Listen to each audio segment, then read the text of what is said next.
Welcome back to the Chelsea FC24 save. We are on transfer deadline day with business to be done. Thank you for all of your feedback on the episode last Friday. Very much appreciated. Over 150 comments as well, which is fantastic support. Great to know that you guys are so involved in this save. Do please keep the thumbs up coming. We have hit 1,000 likes as a minimum on every single episode so far, so we can keep that going. Then that would be fantastic for the continued growth of the channel.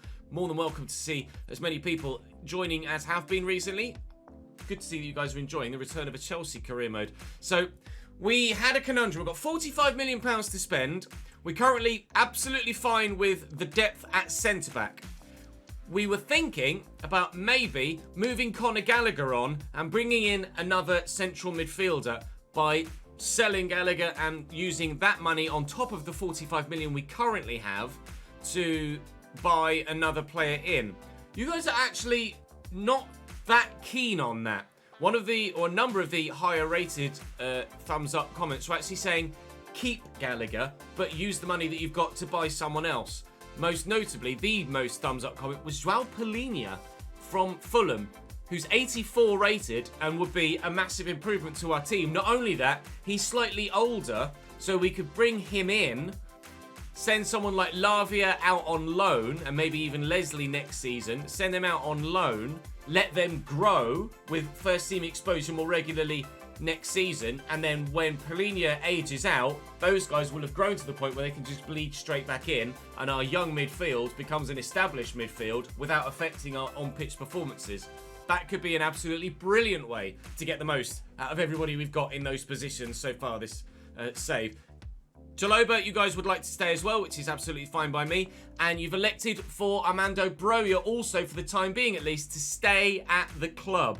I mentioned about maybe moving him on because we've got Nkunku, we've got Jackson. We're thinking about bringing Tammy Abraham back to the club next season, depending on if we can or cannot move Romelu Lukaku on in the summer. Broja obviously back from a 9-month injury in real life, and you guys keen for him to at least have a chance to re-establish himself in the squad. Absolutely fine by me. That's why I wait for your feedback in the YouTube comment section. So we have, as per the financial restrictions we're putting on ourselves for at least the first 18 months in this save, £45 million available to spend on a central midfielder. There was also the call for Gabri Veiga, which is a very good option because he grows with a potential of 89, starts at 78. He's just moved to Al Ahly though, so I won't go for that one yet.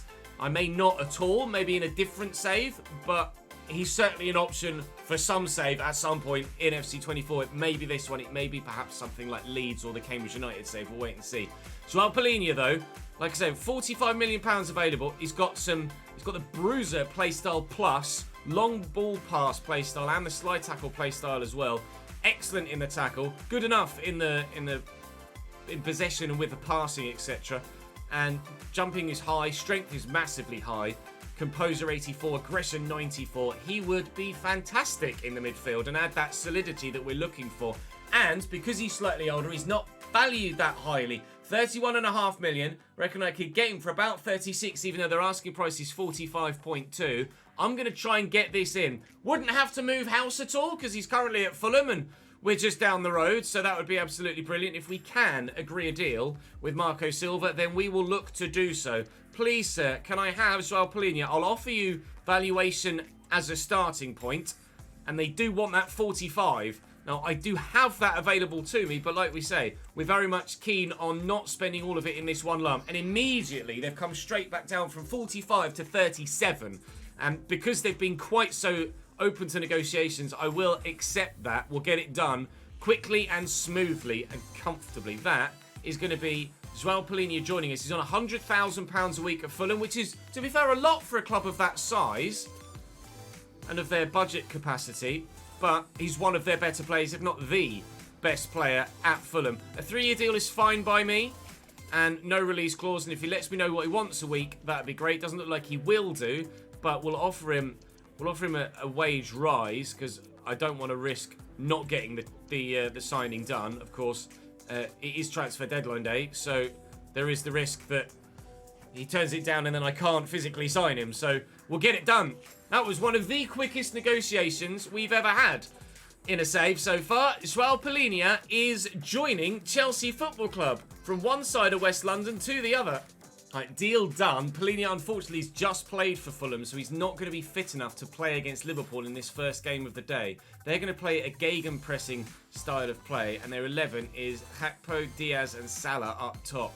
Endo, Thiago and Bajcetic actually in the midfield, with Tsimikas, Matip, Virgil, Van Dijk and Trent, with Alisson in goal as you would expect. Robertson on the bench, Szoboszlai on the bench, Jota as an option as well as Darwin. They have strength in depth, Liverpool. They won their last game, but prior to a couple of games undefeated, they did lose 3 in a row. They might be a little bit vulnerable, perhaps. And with European football and cup football at the forefront of their minds at the moment, I imagine that's why they're starting to rotate. We preemptively thought maybe Newcastle had been making some mistakes and it was an issue with the game, with the lineups, but then we found out during the game that they had a game against AC Milan in the Champions League coming up. So I'm going to give the game the benefit of the doubt again and say that Liverpool have got a big cup game coming up, that they're resting a number of, or a handful of big players for. We want to get ourselves into the top 4. A win here would take us significantly closer to those European spots. But a win against Liverpool at Anfield is never, ever easy. You never walk alone. Rings out around Anfield. Hopefully, we can dampen those spirits. But the gegenpress has worked very well against me multiple times this season for multiple teams. So I have to be wary of it. This would be a great start, though. Sterling's in the box. Do I go to Noni? No, I'm going to try and squeeze it past Alisson. And it will go in. Noni's the man to get there. It does end up with him. And we lead by a goal to nil at Anfield inside 5 minutes. The dream start. Virgil got caught in a hurdling the goalkeeper animation, I think.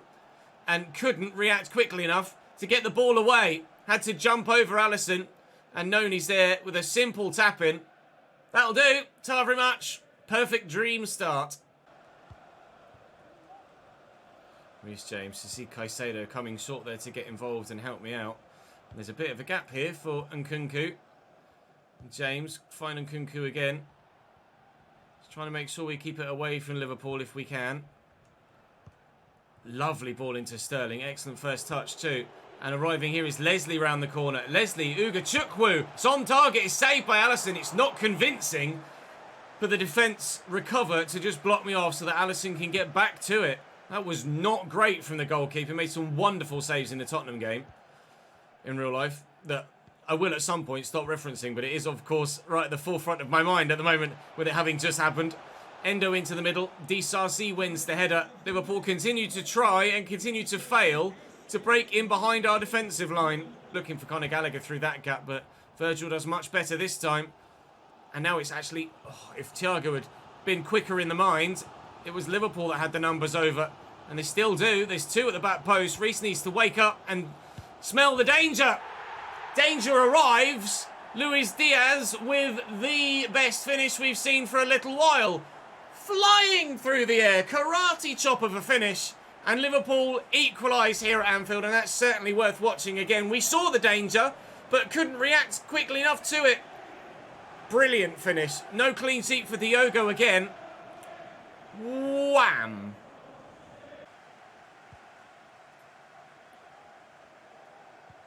Nice little back heel from Endo to Luis Diaz. Reece James in the way. Diaz fighting hard to win it back and did well to initially do so. Reece James has been able to flatten the defender and look at Sterling on the far side. If I can get this pass right, Raheem is in. And we have gotten that pass right. Sterling, wrong foot. Trent Alexander-Arnold, bend it around. Virgil was the plan. Striking him right in the midriff. Salah going to take this short to Diaz, rather evidently. It was the quickest short corner I've seen for a while. Matip with the effort. Oh my God! Off the post, straight to Cody Gakpo. Liverpool have turned it around. I was so comfortable with them taking the shot from that angle. I actually just backed away and was trying to stop the square to Virgil, which we did with Fofana, but he just smacked it against the post and it's gone straight to Cody, who with excellent technique keeps it low, swings it home, and from 1-0 down, at Anfield. Liverpool are 2-1 up again. We said that winning here wasn't easy, and so it's proving to be. He's gotten past Thiago in the midfield. Here's Leslie now. Noni's on the run. Is he onside? I think he was just. It's an excellent ball to him by Leslie. Oh! Noni! Should have made it 2-2 immediately. Tried to be all cute with a deft little finish, but it's drifted past the post and it wasn't accurate enough. Liverpool corner. Thiago Alcantara to take it. It's Diogo Jota they've brought on for Cody Gakpo. I thought they might go for Darwin for a bit more of a physical battering ram. Joel Matip and Endo struck well, saved well. A foul on the edge of the box. I was just trying to block it. Virgil's on it for some reason. Or Salah or Robertson. It's going to be Robertson.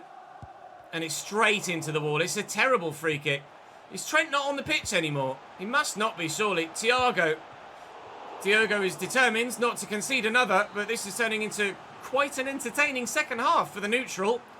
Not necessarily for Chelsea fans, though. That hit Conor Gallagher's hand, I'm sure. And there'll be a free kick here now for them again. Virgil on it. Why is Virgil van Dijk taking free kicks? Diogo! Ah! Well, what a recovery. Not convincing from the first, but fantastic from the second. Brilliant recovery. Can we please get rid of this? Out to it, please. Endo to Thiago. Thiago, driven. Diogo! Both Diogos. What a header from Jota. He is very good in the air. I can't get it out. 5 Liverpool corners is the third goal. Purely just a matter of time here. Virgil, Matip, blocked by Chilwell. Virgil again, blocked by Chilwell. Caicedo to Noni. Noni will switch and will try and counter here. Sterling has beaten Trent, who is still on the field. So why he's not taking free kicks, I've no idea. We'll utilise Raheem Sterling's pace here. And Nkunku is in the middle. I need Nico Jackson to get in there as well. He's so slow and sluggish.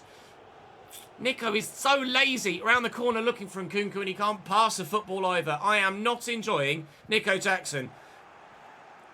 Nkunku, however, is absolutely fantastic. But Nico Jackson's so lazy. I need to work on his work rates, perhaps, with a development plan, because he just does not, regardless of instructions, ever drive into the box in situations like that. You're my target man, mate. I need you in the mix.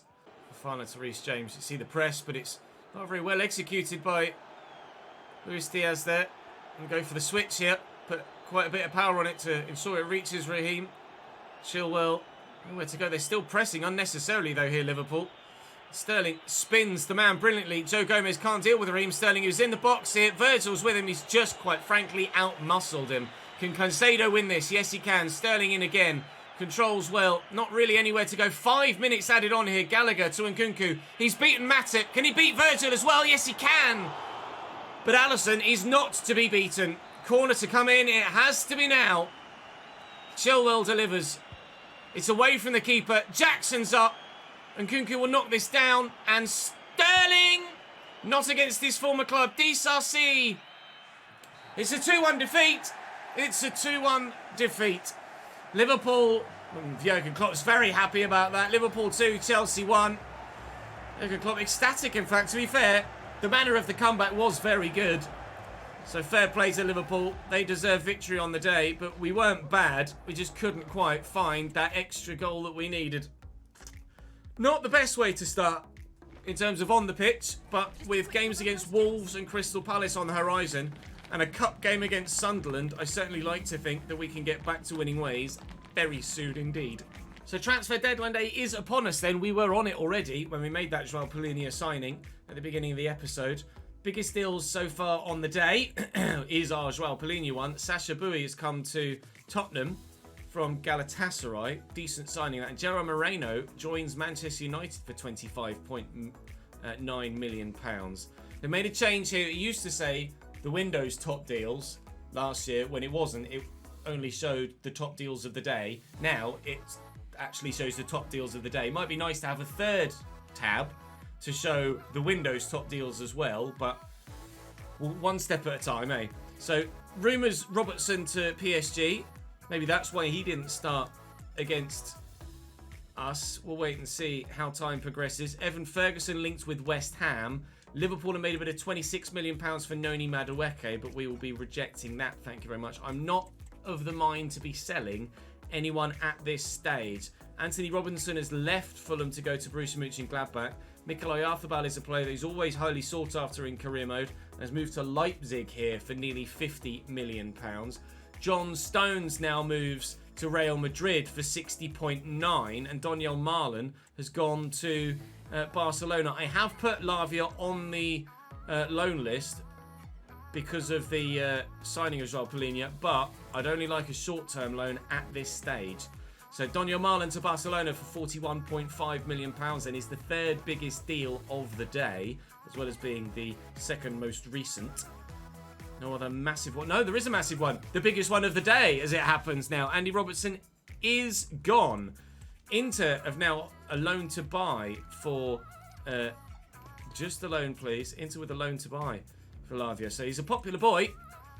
We expect him to be a popular boy. That's why I'm hoping that we'll be able to get a loan deal through for him. Andy Robertson goes to PSG for £62.3 million. Rodri now moves from Spain to Germany, gone to Freiburg. Lavia...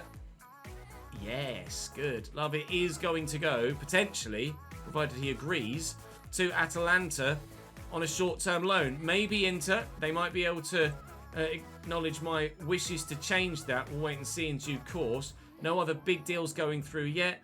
Inter are also open to taking Lavia on a short-term loan. Cracking. Now it's up to Romeo as to where he goes in this window. Michael Elise leaves Crystal Palace and goes to Sassuolo for £26.7 million. Arsenal want Reece James. Yeah, good luck, mate. Not a chance is Reece James going anywhere. Christian Medina signs for Luton, £20.2 million. Luton improving as they struggle at the bottom end of the table. Patreon player Connor James moves from Villa to Borussia Dortmund as Lavia now goes out. But where's he going? Italy we know for sure, but is it Inter Milan or is it Atalanta? One would certainly be better than the other. It is Atalanta. He's probably more likely to get minutes at Atalanta, but he would be playing with higher quality teammates at Inter. So it's swings and roundabouts really, isn't it? The old phrase. Anything massive going through? Nothing at the moment. Some rumours, but again, nothing really that would be of massive interest to us. Lavia goes out. There we go. Confirmation of it again in written form. And nothing massive remaining on transfer deadline day now. I showed you the Patreon players in the last episode, so I won't go through that again now. We'll head straight to that game against Wolves. We've got a game against Sunderland in the Cup midweek. So we'll play Wolves, we'll play Palace, and we'll sim Sunderland. But if we need to jump in, then we will, because I want to do well in the FA Cup this season.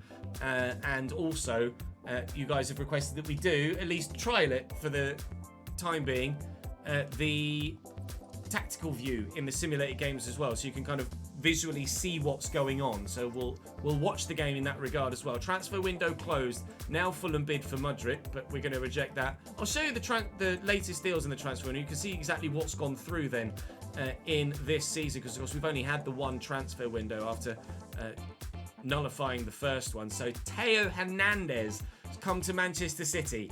Wow. For £90.8 million. Andy Robertson, John Stones, we were aware of. Domenico Berardi joins Liverpool for 50.7. He was on their bench in the last game. A lot of left-back signings. Nuno Mendes goes to AC Milan. That happens at the end of December, actually. Surprise one. Julian Alvarez goes to Aston Villa for 47.1 million. Scored a wonderful free kick against Wolves, Alvarez, at the weekend just gone, but unfortunately for him and his teammates, they weren't able to get a result. Marcos Llorente to Napoli. I'm surprised to see Atleti sell him, to be honest. Donyell Malen we saw to Barcelona. Mikel Merino to Atleti. That's probably their Llorente replacement in midfield, you'd imagine. I don't suppose they're using Marcos Llorente actually as a right mid. Tapsoba, Palhinha was us, of course. Alaba to Manchester United. That's one that we weren't aware of. En-Nesyri to Inter. Simakan is a go-to centre-back for career mode saves as well. I know Martinez was a player we showed some interest in, but he's gone to Real Madrid. Acuna moves to Paris Saint-Germain. Enes Unal, was he at Manchester City originally, Enes Unal, like way back in the day? I might be off with that. Alvaro Morata back to the Premier League to Manchester United. Rodri we saw. Griffo to Leverkusen. Palacios to Wolfsburg. Gusto, obviously, we were involved. To Toni Kroos to Paris Saint-Germain. Elise's a strange one. I'm really surprised to see Crystal Palace let him go. Felipe Anderson back to the Premier League. Was with West Ham, now with Newcastle. Ben White to Dortmund we were aware of. Callum Wilson to Atletico Madrid as a surprise one. Going the opposite way to Kieran Trippier a couple of seasons ago. Brian Mbeumo's gone to Lazio. Kasunu to Leeds. Victor Nelson, Willy Orban to Atletico Madrid. De La Foe's still only 29. Feels like he's been around for about 20 years. Emerson Royale to Stade Rennais.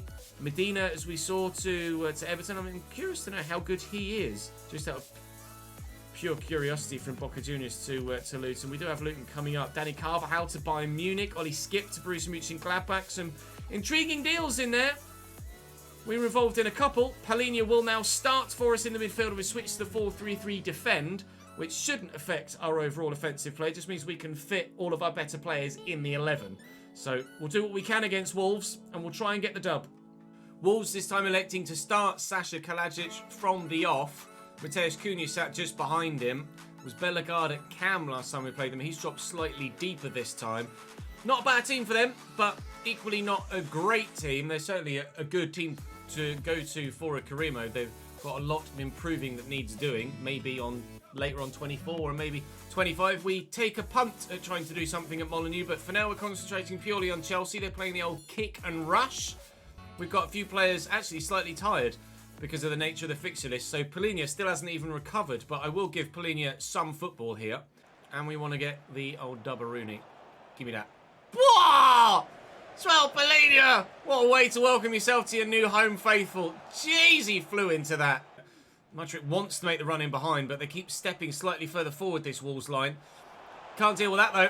Mudryk's in the middle are a couple, and Nkunku being one of them. It's well blocked by Craig Dawson and cleared away. Can we win this with Joao Palhinha? No, Sasha Kalajic is going to win almost every single header that he ever has between now and the end of time. Trying to lean on him. There we go. They're going to get a corner anyway. Palhinha's been rock bloody solid so far. Very pleased with his opening 25 minutes in a Chelsea shirt. And Chilwell has been pretty decent at left back all season long, actually. Not got any worries in a couple of positions in the squad at all, do we, really? Chile up again to win that. Lemina might try for a second time. And Chilwell again continues to be fantastic at left back. When you utilise him in a defensive position, he's actually exceptional. But Chelsea have been trying to play him a little bit further forward in real life, and it's not been working. This has opened up for Wolves here. And Diogo with the save. Sasha's probably going to win this header. Disarcy does well to get up and get rid of it. They're going to take the corner. They will. It's spell of Wolves pressure here that we need to deal with. And if Chilwell can win another header, that'd be lovely. He might have to. He has. Thank you, Chile. Right, Moises Caicedo, counter-attack. Make me a run, please, Mr. Nkunku. Thank you. Into the channel. Right, Nuri with me. Nkunku, the angle is tight. I'm going to look for support. Oh, my God. What a terrible pass. Are you actually serious? I felt like it was manual, not assisted. How bad was that? Reece James trying to get in the way, steps in beautifully, and then he's caught from behind out of frustration from their number 27. And he's not happy about it, Reece. In a little bit of agony down there. Is Bellegarde going to find himself in trouble here? It's probably just a yellow. It is indeed just a yellow card, but he's a lucky boy because that was not a good challenge. Hwang Hee-chan to Sasha Kalajic. Disarcy, Hwang Hee-chan. Well, the deflection takes it to a different Wolves player, but they still find an accurate pass. Hwang, Sarabia into Bellegarde. Terrible again from him. And Lemina lifts it. Utilising Kalajic really well so far in this game. And here's Mateusz Cunha brilliantly to Hwang Hee-chan, and Sasha Kalajic as his effort blocked by Levi Colwill. That was really dangerous from Wolves there. And Nkunku's not able to win that header. Now here they come again. Wolves the side in 17th in the division, but they are really difficult to play against here. And Doherty's through and back and buried. Mateusz Cunha gives Wolverhampton Wanderers the 1-0 lead. A shock victory for them against Manchester City this past weekend in real life. Are they about to do it again? Mudryk and Conor Gallagher. That's strong, to say the least. And he's already on a yellow. It's Bellegarde gone for a second yellow card challenge. The side that lead now trail in terms of men on the field. His first challenge was out of pure frustration and poorly done. And the second one was copy-pasta. Absolutely awful. Oh, but Mudrik's offside there. We need to take advantage of this now. Time to step up the offensive action. Get ourselves back level, and then from there, hopefully, in front. Alenia looking for Sterling around the corner, finds him well, and Nkunku is available in the middle. Just do a little dink, and Nkunku's found, and that's a response. 1-1 immediately. Christopher Nkunku with a fantastic finish off the woodwork. Perhaps slightly fortunate that he didn't slam it wide, but the ball in from Sterling, mwah, beautiful. And the touch with the outside the left is fantastic as well. And the finish equally as impressive. We're level at Stamford Bridge. Beautiful goal. Now we need to go and do it again. Wolves, you might be wanting to fine Bellegarde a couple of weeks' wages if he ends up costing you this victory. Alenia, Chile. It's Conor Gallagher that's gone through. Conor Gallagher's on his own. Conor Gallagher in the box. It's 2. They really have crumbled and fallen apart. Just as Liverpool spun it around, so do we. And Conor Gallagher, very happy to still be at the club and proving the point. The comment section heard you, Conor. You want to stay. You guys want him to stay. He stayed. And at the moment, kind of glad he did. Wang Hee-chan.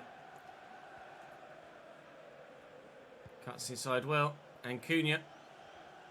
Connor's in the way. And again, Conor Gallagher is having a great game. And Polina slots through Michaela Mudryk. And we might be in again. We are in again. And no one's catching Michaela. This will be 3. Beautiful finish. Tiny into the bottom corner. Wolves getting absolutely battered now. That gap in their midfield is leaving their defence so exposed. And it's just a case of picking them apart at will now. Thank you for getting yourself sent off, Mr. Bellegarde. Because we were 1-0 down when that happened. It's Mudryk's first Premier League goal of the season. As Tottenham take a 3-0 lead against Everton in their fixture. And hopefully we'll be keeping hold of our 3-1 scoreline here in this one. Cunha's probably going to wind up for a shot there, but he's not going to get the chance to take it. Caicedo away. And again, we counter. Sorry, Wolves. You left yourself with a little bit too much to do when you got the man sent off. Alenia. Space for Mudryk. It's gone to James for some reason.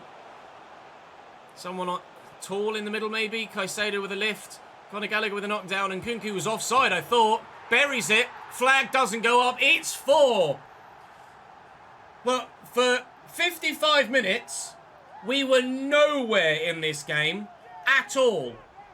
They were the better team. They had a 1-0 lead, and I couldn't really do anything. They got the man sent off, and the walls have come tumbling down.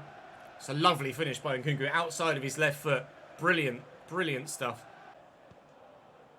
Is this a fire drill? Is this a fire drill? Is this a fire drill? The Chelsea fans giving it large to the Wolves fans, I presume, who are leaving in their droves now to get back on the motorway to go back to the West Midlands because, well, there's nothing left for them here. Maybe an extra consolation goal back. Cool. Nearly, but Costa eventually gets hold of it. And the Chelsea fans, finally, we've given them something to actually be very happy about of late. A couple of dodgy results in recent games, but back and firing again today. And Mudryk, I'm so sorry. It's 5. Final whistle sounds and Christopher Nkunku got a hat-trick. It's going to take the match ball home to the applause of the Stamford Bridge faithful. That's 3 points for us back on the board and moving hopefully back up the table as well.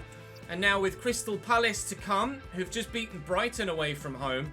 But Sunderland first in the FA Cup, a game that we certainly want to get through in. The board have been surprisingly easy on me so far, given our lack of performances in the Premier League. But if we go out of the FA Cup, especially at this early stage, then they will come crashing down on me with a vengeance. Thank you. This being a replay, of course, against Sunderland, we know pretty much what to expect from their starting lineup with Patrick Roberts, Jack Clark and Bradley Dack sat behind Ruzin up top. Some options on the bench, including Al-Shish, who's a player I wouldn't have expected to see in Sunderland's lineup. We will, with the tactical view, sim this game for the first time. Let me know what you think of this. with your feedback in the comment section. I'd very much appreciate it. I mean, the videos are slightly longer, but you get to see what happens as opposed to watch some dots run around. You are the manager, so you want to see it through his POV, through his eyes, not as a coach on the bench. I would have thought. Regardless, this is how we will watch it for now, though I will probably occasionally switch to this view when we get towards the danger areas. Here's Chalobah winding up from the edge of the box, hitting the inside the post, and we don't take a 1-0 lead. I'm not even going to bother commentating. We'll just watch it, and then if something happens, I'll show. Oh, good save by Diogo Costa. You could see that from the bench as it was on its way towards the top corner. Really dangerous effort from Jack Clark, that. But a top stop in the end. Not quite into the top corner as he imagined it would have been, I would have thought. The manager doesn't even watch the game. He's not even with his head tracking the ball. He's just stood there motionless, staring at the middle of the pitch. It's so badly done and badly thought out. The idea is there, but the execution, as ever, poorly done.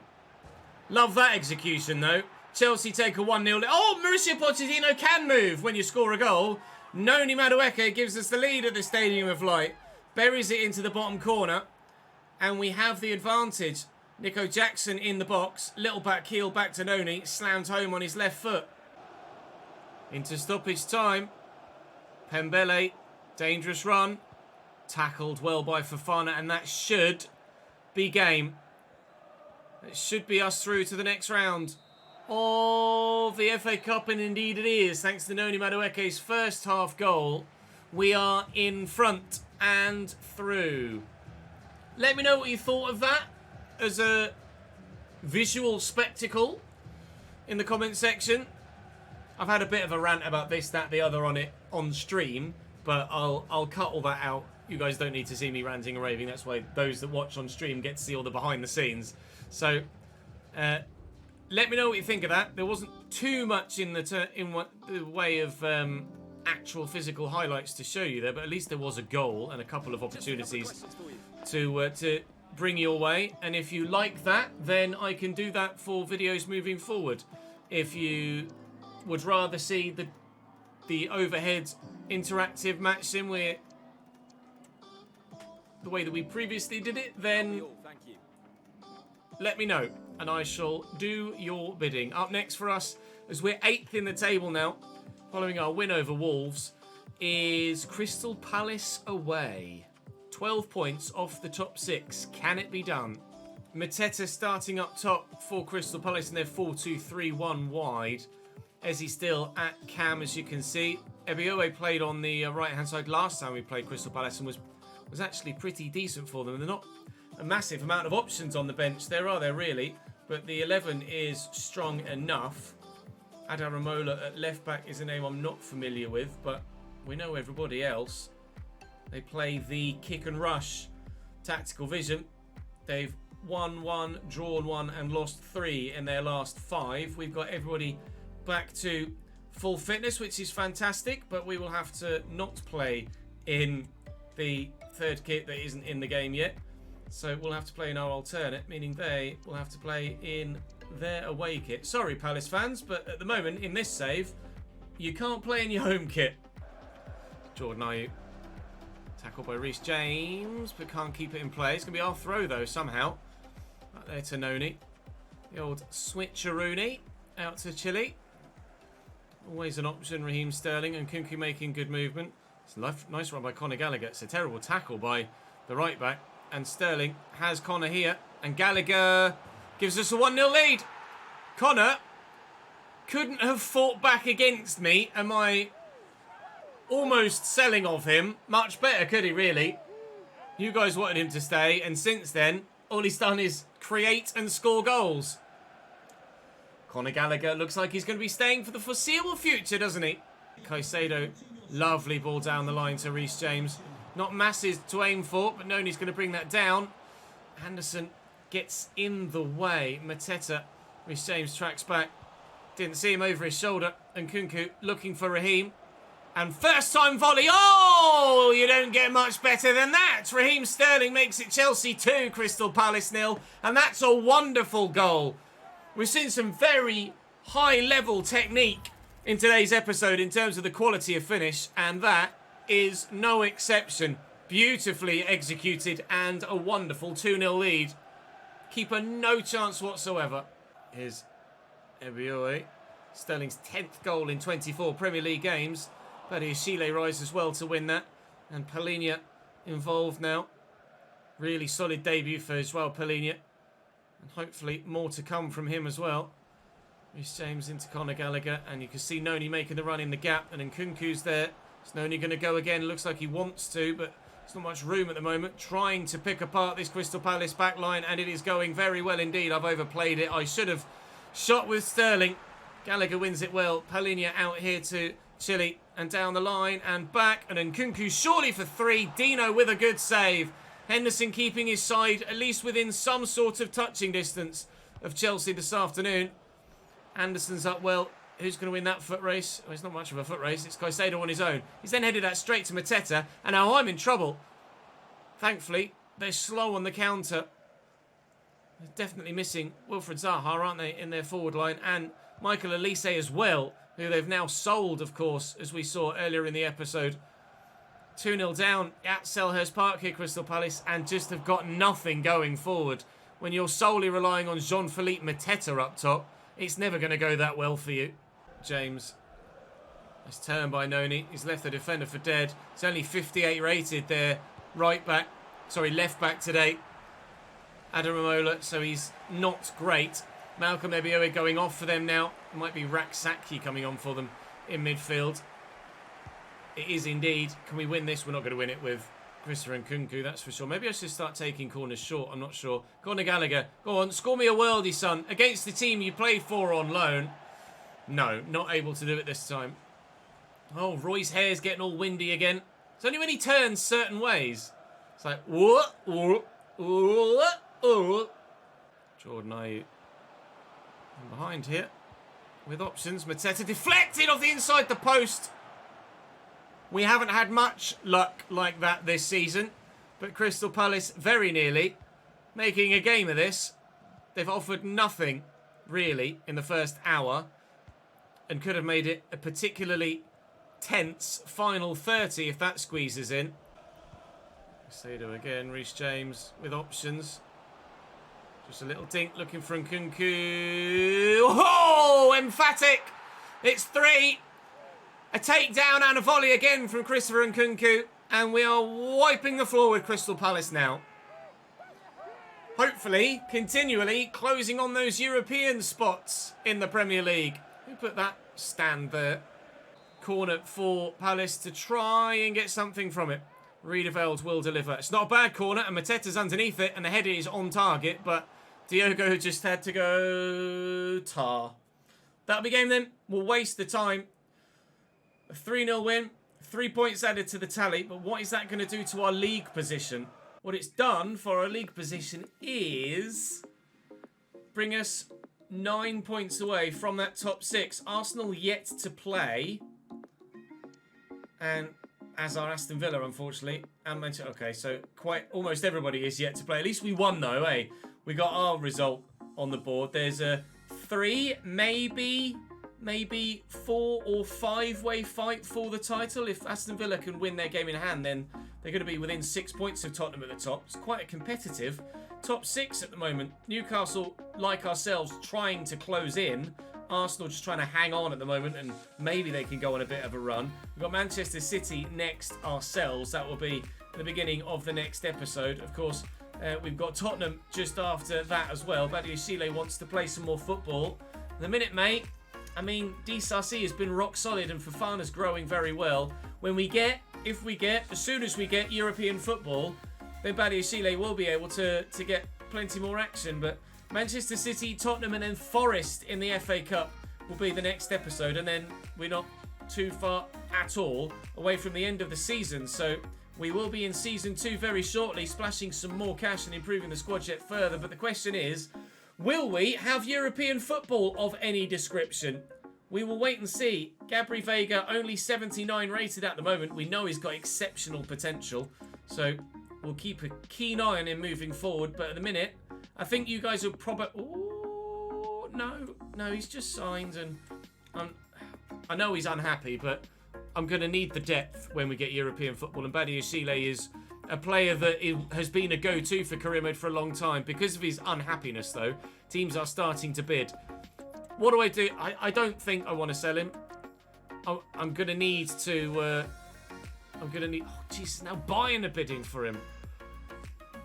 Comment section, what do I do? Badiashile's only been at the club for 6 months. 12 months at most. So... do I sell Badiashile to Bayern for a hefty fee? Because we've got a lot of other talent in that position? Or do we keep him at the club because we're going to need the depth when we get European football? We have Disasi, Chaloba, Fofana, Colwill. Sar's out on loan and could provide backup, but I'm probably unlikely to use Malang Sarr as well. Polinia can drop into a centre-back position as well. So that's effectively 5 players we could utilise in that role without Disasi, who submitted a transfer request. Sorry, Badiashile, not Disasi. So do I, or do I not, negotiate a deal for Badiashile? Leave a comment and let me know. Thumbs up those that you agree with in the comment section down below. Of course, do continue to leave your comments for your chance to be on the board behind me. Of course, thank you to Mr. Jenk, to... Ooh, who else do we have up there today? I forgot to mention it in the intro. I apologise. Thank you for your support. It was Giovanni, and then it was Casey as well, wasn't it? Giovanni, Casey, and Mr. Jenk. Thank you to you 3 and everybody else that left comments on the last episode. Do so again today. We've got plenty to talk about, of course, with things in flux still with the squad, but pleased with Polinia. Good signing. Thank you for the suggestion, because he's not someone I would have gone for outside of your help with the transfer window. So a good one, a solid one, certainly steps us forward. And with what's his face? Well done, Ches. With Enzo Fernandez on his way back as well, we are getting significantly better in the forward midfield areas too. Conor Gallagher's been very good. Can I justify dropping him from the starting lineup at the moment? I think it would be harsh, but we do need Fernandez to get sharp again. So maybe, whilst Fernandez is on his way back from injury, we'll change his training plan for him to concentrate on sharpness over fitness. Let's go all-out performance and try and get him as sharp as possible, as quickly as possible. And then he'll be back into the starting lineup. Caicedo needs to... No, it's Polinia needs to concentrate on fitness. And we'll just leave Conor Gallagher balanced at the moment. So the squad is in a good spot. But obviously there's still tweaking that needs to be done. I'm going to stop waffling. Thank you very much for watching. Drop the video a like if you've enjoyed. Subscribe to the channel as well if you haven't already. Follow me on Twitch and a second channel as well for the My Player Career Mode, which is going down very well too. And I'll see you next time.